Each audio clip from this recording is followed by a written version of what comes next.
भला हुआ मेरी माला टूट गई, मैं राम भजन से छूटी। भला हुआ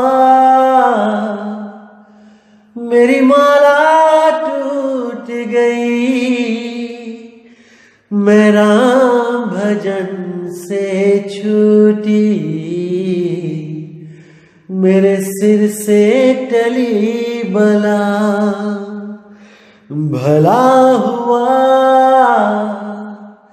मेरी माला टूट गई, मैं राम भजन से छूटी। मैं राम भजन से छूटी। नमस्कार मेरे प्यारे भाइयों, मेरे परमात्मा के प्यारे जीव हंसों। मैं हमेशा मालिक से यही दुआ करूंगा कि आप सब मेरे भाइयों का विवेक पहले से ज्यादा और ज्यादा और ज्यादा से ज्यादा बढ़ता ही जाए। बस मेरे दिल की यही अरदास है कि ऐसी कोई चीज ना रहे जो आपको समझ ना आए। हर चीज आपको बिल्कुल क्रिस्टल क्लियर होती जाए। बस यही चाहूंगा मैं, यही अरदास करूंगा उस बंदी छोड़ से, उस परमपिता परमात्मा से कि वो आपके विवेक शक्ति में बढ़ोतरी करता ही जाए और ऐसा कोई भी अज्ञान ना रहे इस दुनिया में जो आपको 1% भी भ्रमित कर पाए। कुछ ना रहे ऐसा। आपका ये भाई आपकी पूरी मदद करने के लिए तैयार है। बस आप निष्पक्ष भाव से इस सत्संग को सुनते रहिए और उस पर विचार करते रहिए। विवेक लगाइए कि जो मैंने बात कही है वो सत्य है या असत्य है। जवाब मेरे भाई आपके अंदर से ही आएगा। उस परमात्मा का जवाब आपके अंदर से आएगा। बस उसको पहचानने की कोशिश करो। साहिब बंदगी। और दोस्तों, आपको बताना चाहूंगा कि काफी दिनों से कुछ लिंक व्हाट्सएप पे शेयर किए जा रहे हैं जिसमें कुछ गुरुओं की फोटो लगाई गई है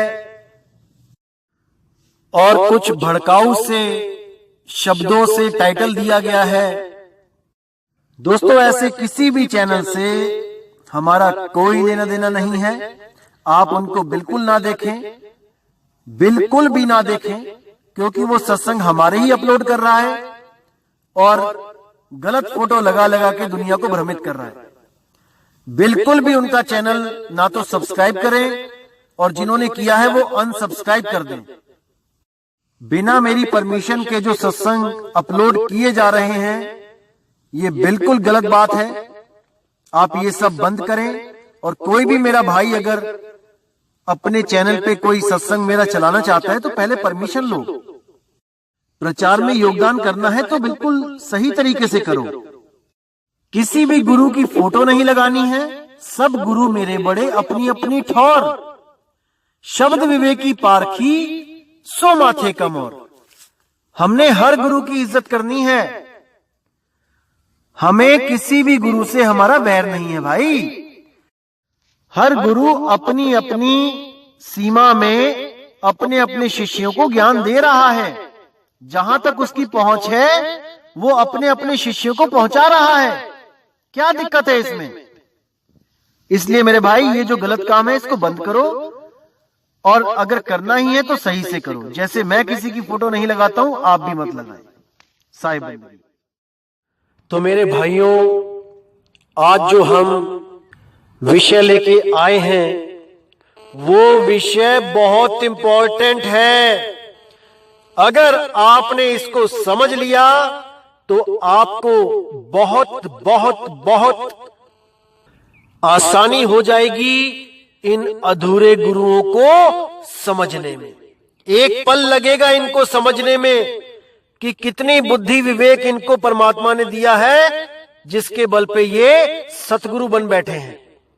1 मिनट में समझ जाएंगे आप कि कितनी बड़ी भूल में थे जो ऐसे लोगों को सतगुरु मानकर अपना अनमोल जीवन इनके हाथों में दे दिया नष्ट करने के लिए। इसको दोस्तों समझना पड़ेगा जो आज मैं वाणियां लेके आया हूं आपके लिए। उससे पहले मैं आपको बता दूं कि हमारे समाज में ऐसे ऐसे गुरु विचरण कर रहे हैं, सत्संग कर रहे हैं, जीवों को भरमा रहे हैं, जो कबीर पंथ से तो नफरत करते हैं। अपने आप को कबीर पंथी कहने में भी शर्म आती है, सहमत नहीं होते कि हम कबीर पंथी हैं, लेकिन शुरू से लेके आखिर तक साखी शब्द केवल और केवल कबीर साहब के ही लेते हैं। हुआ बीच में कोई एक आधा दोहा किसी और संत महात्मा का ले लिया, नहीं तो शुरू से लेके आखिर तक, यहां तक कि नाम भी कबीर साहिब के ही पंथ से मिलता जुलता रखते हैं, ताकि लोग यही समझे कि शायद ये भी कबीर साहिब की तरह उस काल से बचाने वाले हैं, ये भी शायद कबीर साहब की तरह ही एक पावरफुल, एक पूर्ण गुरु है। लेकिन मेरे भाई ऐसा कदापि नहीं है। हाथी के दांत दिखाने के और खाने के कोई और होते हैं। कबीर साहब के नाम पे, कबीर साहब की बंदगी के नाम पे अपने पंथ का नाम तो रख लिया, कोई बात नहीं, रख लिया तो रख लिया, लेकिन मेरे भाई उतना विवेक कहां से लेके आओगे जो कबीर साहब के शिष्यों के पास कबीर साहिब के द्वारा दिया जाता है? वो विवेक कहां से लेके आओगे?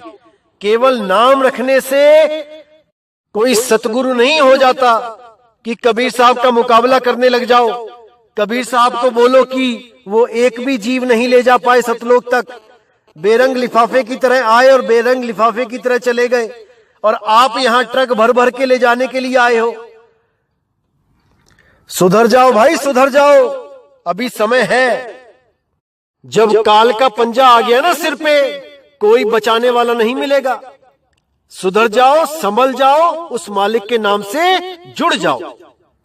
तो दोस्तों, नाम नहीं लूंगा, लेकिन आप खूब समझ जाएंगे कि वो कौन सा पंथ है काल के द्वारा चलाया जा रहा है। एक एक चीज आप समझ जाएंगे कि कितना विवेक है उन गुरुओं में, जो वाणियां पढ़ तो लिए लेकिन उनके भाव को नहीं समझ पाए, उसके सार को नहीं समझ पाए।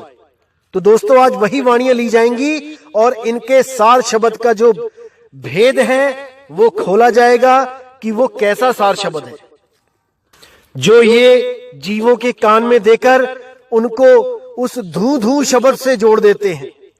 वो शब्द जो अंत समय में धू धू करता हुआ आएगा। अब सोचने वाली बात है दोस्तों, धू धू ये शब्द जो आया है ये कहां से आया है? ये कैसा शब्द है जो धू धू करता आता है? आज इस पे विचार करेंगे कि ये धू धू आया कहां से इनके दिमाग में, कैसे इतनी संगत के सामने इन्होंने कह दिया कि वो शब्द धू धू करता आता है। आज इस धू धू की पूरी पोल खोलेंगे और इसके बारे में, इस धू धू के बारे में एक एक चीज बताई जाएगी। आप अच्छी तरह समझें और इस धू धू से हमेशा के लिए आजाद हो जाएं। तो सबसे पहले तो मैं ये बता दूं कि कबीर साहब की वाणियां पढ़ पढ़ के, नानक साहब की वाणियां पढ़ पढ़ के, गरीबदास जी की वाणियां पढ़ पढ़ के, इन नाथ पंथियों को जो आजकल सफेद कपड़े पहन के कबीर पंथी बन गए हैं, सतगुरु बन गए हैं, लेकिन इनके नामदान के तरीके वही पुराने नाथ पंथियों वाले हैं। कान में फूंक मार देना, उसी को कहना सार शब्द है, उसी को कहना कि आत्मा को जगा दिया गया है, उसी को कहना कि मन से अलग कर दिया गया है आत्मा को। ये सब नाथ पंथियों के नियम हैं, नाथ पंथियों के नामदान देने के तरीके हैं। लेकिन इन नाथ पंथियों के हाथ में कबीर साहब का, नानक साहब का, गरीबदास जी का जो ज्ञान लग गया, जो बाणियां लग गईं, तो इन्होंने अपने नामदान का तरीका तो नहीं बदला, लेकिन उन बाणियों में से कुछ एक बातें ऐसी निकाल ली जो ये अपने ज्ञान से मैच कराने लग गए, और उसी के द्वारा ये अपने आप को सतगुरु घोषित करने लग गए, परम गुरु घोषित करने लग गए। दोस्तों, काम वही कर रहे हैं जो एक नाथपंथी कर रहा है। आपको नहीं यकीन है, किसी भी नाथ पंथ में जाके आप नामदान ले लीजिए, आपके कान में वो फूंक मारेगा और कहेगा यही सार शब्द है, आज से तू मेरा चेला और मैं तेरा गुरु। यही काम यही कर रहे हैं। बस इन्होंने सतगुरु सतनाम जो मंत्र है वो श्वासों पे रटने के लिए दे दिए हैं। श्वास अंदर लिया सतगुरु, श्वास छोड़ा सतनाम, श्वास अंदर लिया सतगुरु, श्वास छोड़ा सतनाम, और ध्यान सिर से 1.25 हाथ ऊपर लगाने के लिए बोल दिया, वहां पे अष्टम चक्र बना दिया, सुरती कमल बना दिया। सब डुप्लीकेट ज्ञान, बिल्कुल गलत ज्ञान। इन्हीं कान में फूकने वाले गुरुओं के लिए कबीर साहब की वाणी है जो ये कभी नहीं दिखाएंगे। और वाणी क्या है? कन फुक्का गुरु हद का, बेहद का गुरु और जब बेहद का गुरु मिले तब मिले ठिकाना ठौर। जितने भी गुरु ये कान में फूंक मार के चेला बनाते हैं, ये सब अधूरे गुरु हैं। ये सब काल के जाल में फंसाने के लिए आए हैं। और ये भरमाते हैं जीव को ये कह के कि तुम्हारी आत्मा को मैंने ताकत दे दी है। अरे मेरे भाई, आत्मा स्वयं में पूर्ण है, उसको किसी ताकत की जरूरत नहीं है। वो अडोल है, वो डोलती नहीं है, उसे किसी ताकत की जरूरत नहीं है। जो शब्द गुरु का भेद दिया जाता है वो सुरती को दिया जाता है। लेकिन आप लोगों के दिमाग में ये चीजें नहीं जाने वाली, क्योंकि आप लोग केवल और केवल इस दुनिया को भरमाने के लिए और बड़े बड़े आश्रम बनाने के लिए ही इस दुनिया में आए हो, और वो काम बहुत अच्छी तरह पूरा करके आप चले जाओगे एक दिन। लेकिन जीव जो धक्के खा रहे हैं, अब वो इस ज्ञान को समझ के हमेशा के लिए जन्म और मरण को खत्म करके अपने निज स्वरूप को प्राप्त हो जाएंगे। यही मैं मालिक से अरदास करता हूं, यही मैं उससे वंदना करता हूं। तो सबसे पहले वाणी देखेंगे सतगुरु बंदी छोड़ कबीर साहिब की। क्या कहती है वाणी? दोस्तों, ये वाणी तब की है जब गोरखनाथ जी के साथ कबीर साहब की गोष्ठी हुई थी। और जब गोरखनाथ जी ने कबीर जी से पूछा कि कब से भय बैरागी कबीर जी, कब से भय बैरागी? नाथ जी, कबीर साहब बोले, नाथ जी जब से भय बैरागी मेरी आदि अंत सुध लागी। धूधू कार आदि को मेला, नहीं गुरु नहीं चेला, जब का तो हम योग उपासा, तब का फिरूं अकेला। अब यहां पर जो धूधूकार आ गया, अब इन लोगों ने क्या किया? शब्द तो पढ़ लिया कि धूधू लिखा है, धूधूकार लिखा है, लेकिन इसका भाव नहीं समझ पाए। ये असल में धूधूकार क्या है? कुछ लोग इसको धुंध भी समझ लेते हैं कि धुंध थी, पहले केवल धुंध थी और धुंध में से ही ये प्रकाश हुआ और ये संसार पैदा हो गया, जबकि ये सीधे शब्द की तरफ इशारा है। धूधूकार यानी उस शब्द की तरफ जिसमें धुन है। धूधू एक धुन है, लेकिन वो सार धुन यहां पे लिखी नहीं जा सकती, इसलिए कहीं पर उसको बांसुरी, कहीं पे उसको कुछ और नाम देके, कोई मधुरवाणी नाम देके, कहीं उसको शब्द गुरु नाम देके उस आवाज की तरफ इशारा किया जाता है, उस धुन की तरफ इशारा किया जाता है। इसीलिए यहां पे धूधूकार लिखा गया है। लेकिन ये जो पंथ है, आप इनके ग्रंथ पढ़ोगे तो इन्होंने क्या बोला है कि दो तत्वों के टकराए बगैर, यानी दो चीजों के आपस में टकराए बगैर आवाज नहीं होती।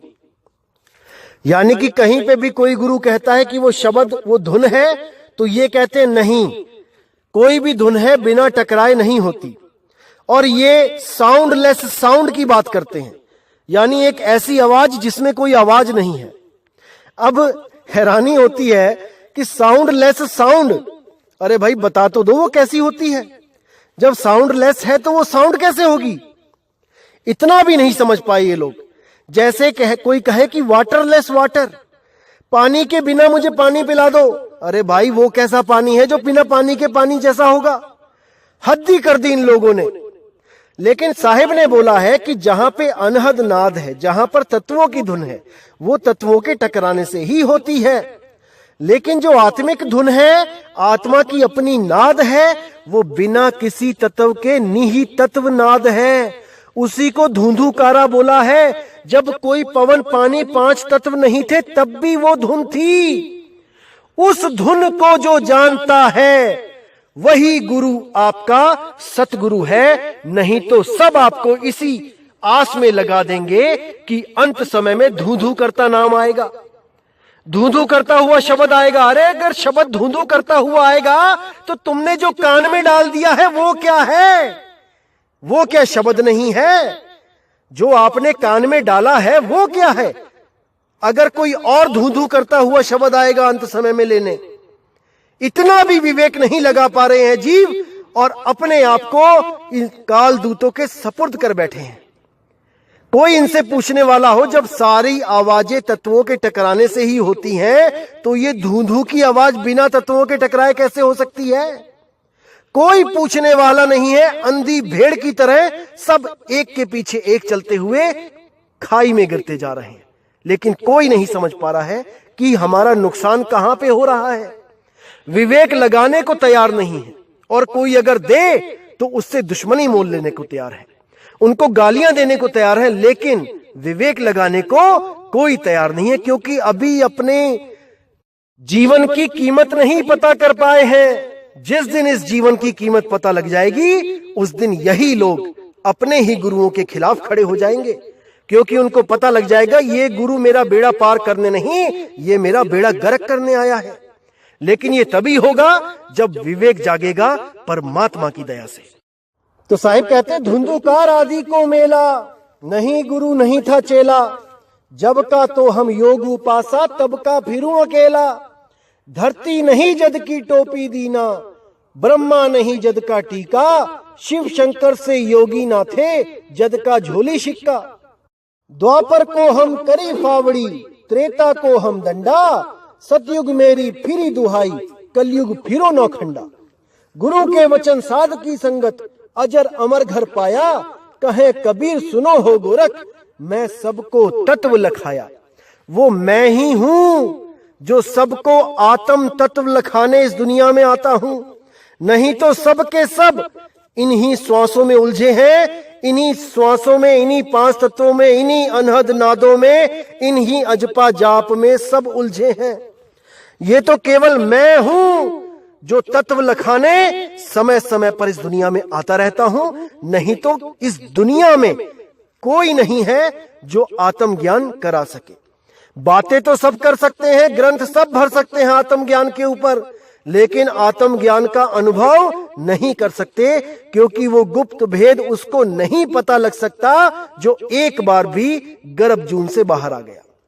जो भी गर्भ जून में उल्टा लटक गया तो समझ जाओ कि माया ने उसको भरमा दिया, और जिसको माया ने एक बार भरमा दिया उसको केवल और केवल परमात्मा ही रास्ते पे ला सकता है, अन्यथा कोई नहीं, कोई नहीं। तो दोस्तों, दूसरी वाणी हम लेंगे गरीबदास जी की वाणी से, जहां पर उन्होंने सृष्टि रचना का प्रमाण दिया है कि सृष्टि रचना से पहले क्या था। तो देखिए वो क्या कह रहे हैं कि आदि रमैनी अदली सारा, जा दिन होते धू धूकारा, सत्य पुरुष कीना प्रकाशा, हम होते तखत कबीर खवासा। मन मोहिनी सिरजी माया, सत्य पुरुष एक ख्याल बनाया, धर्म राय सिरजे दरबानी, 64 जुग तप सेवा ठानी।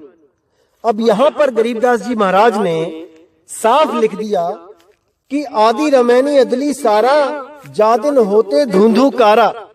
तो इन लोगों ने इन वाणियों में से शब्द तो पढ़ लिए कि धुंधुकार लिखा है, लेकिन उस धुंधुकार के भेद को ये नहीं जान पाए, और इन्होंने उठाकर उसको धूधू नाम बना दिया कि धूधू शब्द आएगा अंत समय में और धूधू करता हुआ आपको ले जाएगा।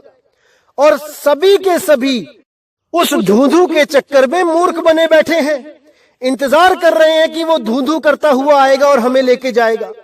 अरे मेरे भाई, ये धूधूकार कोई धूधू नहीं है शब्द जो जिसकी आवाज धूधू जैसी होगी। ये तो उस सार शब्द की तरफ इशारा है कि जब कुछ भी नहीं था तब केवल और केवल वो शब्द था, वो धूधूकार शब्द गुरु था, जिसके लिए बोला है शब्दे धरती शब्दे आकाश, शब्दे शब्द भया प्रकाश। सगल सृष्टि शब्द के पाछे, नानक शब्द घटे घटे आछे। तो वहां पर उन्होंने बोला है कि शब्द ही था और आदि और अंत शब्द ही रहेगा, बाकी जो कुछ भी बना है वो एक दिन नष्ट हो जाएगा। इसलिए हमने केवल उस धुंधुकार शब्द में सूरत को लगाना है, ना कि कोई कान में फूंक मार के उसको कह दो कि धूधू करता हुआ कोई शब्द आएगा अंत समय में। अरे मेरे भाई, वो शब्द है, हमेशा है आपके साथ, केवल आपकी सुरती को उस शब्द में लगाने वाला गुरु नहीं मिल रहा है। वो शब्द है आपके पास, वो कोई कान में देने वाला शब्द नहीं है कि आपके कान में फूंक मार के कोई कह दे कि ये भृंगमता है। अरे भृंगमता भी नहीं समझ पाए।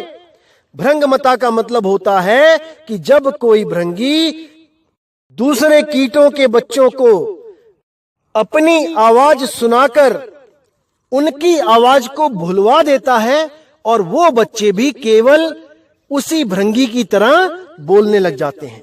इसको भृंगमता कहा जाता है। इसका मतलब क्या है कि जब कोई कबीर साहिब की शरण में आता है तो जो भी पुराना ज्ञान उसने रटा हुआ होता है, उस ज्ञान रूपी अज्ञान को वो हमेशा के लिए भूल जाता है और केवल बंदी छोड़ की भाषा बोलने लग जाता है, कबीर पंथियों की भाषा बोलने लग जाता है। इसको भृंगी मता बोला गया है, ना कि कान में फूंक मारने को भृंगी मता बोला गया है। उस भृंगी के गुणों को पकड़ो, ना कि उसकी क्रिया को कि वो क्या कर रहा है। उसके गुणों को जानो कि वो दूसरों के बच्चों को उनकी भाषा भुला के अपनी भाषा सिखा रहा है, अपना ज्ञान उनके हृदय में डाल रहा है। इस गुण को भृंगी मता बोला गया है, ना कि कान में फूंक मारने को। लेकिन ये लोग इन बातों को नहीं समझ सकते, क्योंकि ये केवल और केवल इस दुनिया को भरमाने के लिए ही अवतार धारण करके आए हैं। इनका भी कसूर नहीं है भाई, इनको ड्यूटी ही काल निरंजन ने ऐसी दे रखी है। तो दोस्तों, अगली वाणी लेंगे बाबा नानक जी की। तो क्या कहती है वाणी? अरबद नरबद धूधू कारा, धरणी न गगन हुक्म अपारा, ना दिन रैन न चंद न सूरज, सुन्न समाद लगाईदा। अब यहां पे वाणी में साफ बोल दिया नानक साहिब ने कि अरबद नरबद धूधू कारा, कि जब कुछ भी नहीं था तब केवल और केवल धूधूकार था। अब ये धूधूकार क्या था, इसको जानने वाला जो है वही परम गुरु है, वही सतगुरु है, ना कि कोई मंत्र जपने वाला, कोई श्वासों का जाप देने वाला, कोई अनहद नाद तत्वों की धुन सुनवाने वाला गुरु है। क्योंकि वो सब कुछ था ही नहीं, इस वक्त कुछ भी नहीं था, लेकिन तब भी जो था वो शब्द है, वही वो धुंधुकार शब्द है जिसका भेद स्वयं परमपिता परमात्मा देने आते हैं। वही धुंधुकार जब शब्द आपको मिलता है तब आप जन्म और मरण से मुक्त हो जाते हो। लेकिन उस धुंधुकार का मतलब ये नहीं कि कोई धुंधु करता हुआ कोई शब्द आएगा लेने। वो भेद है, वो गुप्त भेद है जिसको केवल और केवल बंदी छोड़ सतगुरु जानते हैं और कोई नहीं। इसीलिए बोला गया है कि जगत गुरु है, वो सारी दुनिया के गुरु हैं। वो केवल हिंदुस्तान में या हिंदी भाषा में नहीं आते, वो किसी भी देश में जाकर ज्ञान दे सकते हैं। लेकिन पंथ वो केवल भारत में इसलिए चलाते हैं क्योंकि यहाँ पे वो 120 साल पूरे करके जा चुके हैं। लोग जानते हैं उनको, इसलिए उनके नाम का पंथ चलता है और लोग उस ज्ञान को समझते हैं। लेकिन जब वो विदेशों में मिलते हैं किसी भी जीव को, तो वो उसका कल्याण करते हैं, ऐसा नहीं है कि नहीं करते हैं। या केवल हिंदुस्तानियों का ठेका लिया हुआ है उन्होंने, ऐसा नहीं है। वो अंग्रेजों के साथ अंग्रेजी बोलते हैं, पंजाबियों के साथ पंजाबी बोलते हैं, अरबियों के साथ अरबी बोलते हैं, जापानियों के साथ जापानीज बोलते हैं और चाइनीज के साथ चाइनीज बोलते हैं।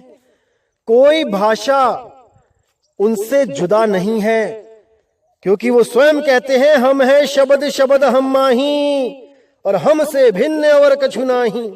ये जितने भी शब्द हैं ये मेरे से ही प्रकट होते हैं, इसी आत्मदेव से प्रकट होते हैं। और वो तो परमात्मा है भाई, वो हर भाषा को जानता है, उसको कोई पढ़ाई लिखाई की जरूरत नहीं है। अरे वो यहां आके नहीं कभी स्कूल गए, कभी कागज कभी कलम नहीं छुआ उन्होंने, तब भी वो इतने वाणियां बोल के गए, जिसकी एक एक वाणी पे आज बनारस में पीएचडी कर रहे हैं लोग। तो दोस्तों, वो कोई छोटी मोटी हस्ती नहीं है, वो बंदी छोड़ है, वो परमपिता परमात्मा है। देह को साइड में कर दो और विदेह रूप में उनको जानो कि वो घट घट में रमने वाले राम हैं। उनके अलावा कोई नहीं है जो इस बंधन से छुड़ा सके। और ऐसे देही गुरु हजारों मिलेंगे आपको, जो अपने आप को विदेही होने का झांसा देके आपको अपना शिष्य बनाएंगे। लेकिन उनको पूछो, विदेही का मतलब पता है क्या होता है? अरे विदेही का मतलब है 4 दाग से न्यारा। अरे 4 दाग से सतगुरु न्यारे अजरो अमर शरीर, और कोई गाडे कोई अग्नि जरावे, ढूंढ ना पायो शरीर, जपो रे मन केवल नाम कबीर। 4 दाग से न्यारा होना ही विदेही है। कौन कौन से 4 दाग? सबसे पहला दाग जन्म का, वो गुरु गर्भ में नहीं आना चाहिए। अगर कोई गुरु गर्भ से आया है तो वो 4 दाग से न्यारा नहीं है। और जो भी गुरु गर्भ से आया है वो परमात्मा नहीं हो सकता, क्योंकि साहिब सबका बाप है, बेटा किसी का नहीं, और गर्भ से पैदा हुआ सो तो साहिब नहीं। वो साहिब नहीं है। अलग अलग पंथों के लोग अपने अपने गुरु को परमात्मा सिद्ध करने में, घोषित करने में लगे रहते हैं। कबीर साहब को भी उनका शिष्य बनाने में उनको बिल्कुल लज्जा नहीं आती कि कबीर साहब भी हमारे ही गुरु से नामदान लेने आए थे, उन्हीं ने उनको पार किया है। ऐसी ऐसी कहानियां सुनाएंगे आपको, और ग्रंथ भरे पड़े हैं इन कहानियों से, इन झूठी कहानियों से ग्रंथ भरे पड़े हैं। लेकिन साहिब कहते हैं कि जो गर्भ से पैदा हो गया, फिर तो उसके माँ बाप हो गए इस दुनिया में, फिर तो परमात्मा के भी माँ बाप हो गए, कोई परमात्मा से भी बड़ा उसका बाप हो गया जिसकी वजह से वो इस दुनिया में आया है। नहीं मेरे भाई, साहिब सबका बाप है, बेटा किसी का नहीं, किसी का नहीं। जिस भी संत के साथ उसके पिताजी का नाम जुड़ गया, समझ जाओ वो देही गुरु है, विदेही गुरु नहीं है। तो पहला दाग है जन्मना, दूसरा दाग है भोजन करना। जो भोजन करता है, इस शरीर को पालता है, वो विदेही गुरु नहीं है। कबीर साहब के लिए बोला गया है संतों के द्वारा, पानी से पैदा नहीं, श्वासा नहीं शरीर, अन्न आहार करता नहीं, अरे वाको नाम कबीर। वो कभी कुछ खाते पीते नहीं है, उनको जरूरत ही नहीं है, क्योंकि वो इस 3 लोक के द्वारा नहीं पैदा हुए हैं कि इस मिट्टी के द्वारा पैदा हुए हैं और मिट्टी खा के मिट्टी बढ़ानी है, उन्होंने शरीर बढ़ाना है। अरे ये मिट्टी की ढेरी तो हम लादे फिर रहे हैं। वो विदेही हैं, विदेही। बिना श्वासों के, बिना अन्न जल के वो किसी प्रकार का कोई भोग नहीं करते, वही विदेही पुरुष हैं। समझ जाओ इस बात को। तीसरा जो गुण होता है वो होता है भोग का, शादियों का। परम गुरु कभी किसी के साथ शादी नहीं करते। अरे सब तो उनके बच्चे हैं, किसके साथ भोग करेंगे? अपने बच्चों के साथ भी कोई शादी करता है क्या? समझो इस बात को। वो परम पिता परमात्मा है, वो कभी किसी के साथ भोग नहीं कर सकता। और जो चौथा दाग है वो है मृत्यु का। उस परम पिता परमात्मा को कोई मार नहीं सकता, और ना ही वो इस दुनिया में मर के जाता है कि लाश पड़ी हुई है कहीं और लोग उसको खींच रहे, तान रहे हैं। नहीं, वो जैसे आता है वैसे ही जाता है। बिना माँ बाप के आता है, बिना शरीर छोड़े जाता है। शरीर तो मात्र एक इंद्रधनुष की तरह होता है, जो दिखता तो है लेकिन होता नहीं है। केवल हमें दिखाया जाता है कि मैं हूं, लेकिन होते नहीं हैं। बस इसी को समझ जाना है। देह विदेह में यही फर्क है। इसीलिए 52 बार कबीर साहब को मारा गया, लेकिन कोई मार नहीं पाया। कोशिश पूरी करी। कई लोग तो यह भी नहीं मानते कि कबीर साहब को 52 बार मारा गया। भाई, गुरु ग्रंथ साहब में दर्ज है, अंग नंबर 1162 में साफ लिखा है, गंग गुसाइन गहन गंभीर, जंजीर बांध कर खरे कबीर, मन ना डिगे तन काहे को डराई, चरण कमल चित रहे समाई। गंगा की लहर मेरी टूटी जंजीर, मृग छाला पर बैठे कबीर। कहे कबीर को संग न साथ, जल थल राखन है रघुनाथ। अब यहां पर वो महिमा गा रहे हैं उस परमात्मा की, लेकिन भाई ये हमसे छुपाया जा रहा है कि वो स्वयं परमात्मा हैं। वो किसी को नहीं बताते कि वो स्वयं परमात्मा है, क्योंकि वो यहां पर अपनी पूजा करवाने नहीं आते। वो हमें हमारा ही आत्मज्ञान देने आते हैं। वो हमें हमारा तत्व ज्ञान देने आते हैं कि हम कौन सा तत्व हैं।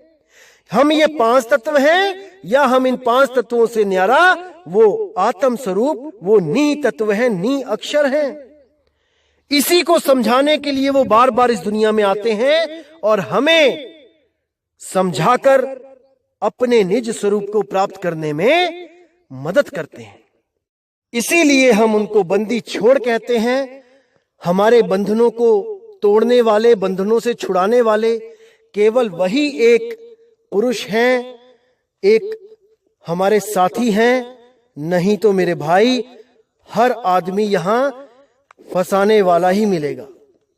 कुछ आपको अपने लाभ के लिए फंसा लेते हैं, कुछ आपको अपनी जय जयकार के लिए फंसा लेते हैं, कुछ खुद को महान सिद्ध करने के लिए आपको मूर्ख बनाते हैं। सबका यही धंधा है। केवल और केवल वो बंदी छोड़ कबीर निष्भाव से, निष्पक्ष होकर आपको सत्य से रूबरू कराने आते हैं और आपको हमेशा के लिए आपका निज स्वरूप प्रदान कर देते हैं। यही उस मालिक की लीला है, यही उस बंदी छोड़ की दया है। तो दोस्तों, आज का सत्संग मैं यहीं समाप्त करता हूं और उम्मीद करता हूं कि आपको ये बातें समझ में आ रही होंगी और आगे से आगे आप इन जो अधूरे गुरु हैं इनको अच्छी तरह समझ भी जाओगे और इनके जाल से निकल भी जाओगे। मैं यही परमात्मा से दया करता हूं कि जल्दी से जल्दी आपका विवेक जागे और आप इन बंधनों से बाहर आ जाओ। बस यही अरदास है मेरी। तो दोस्तों, अब मुझे विदा करें। जय गुरु बंदी छोड़ वैराग साहिब, जय गुरु बंदी छोड़ साधु शरण साहिब, जय गुरु बंदी छोड़ बाबा नानक साहिब, गरीबदास जी महाराज, मेरे गुरु अंगद देव जी, मेरे बाबा मदन साहिब जी। जय जय सतगुरु बंदी छोड़ सतगुरु सत्य कबीर साहिब की सदा ही जय हो, सदा ही जय हो मेरे मालिक की साहिब बंदगी सतनाम। तो क्या कहती है वाणी?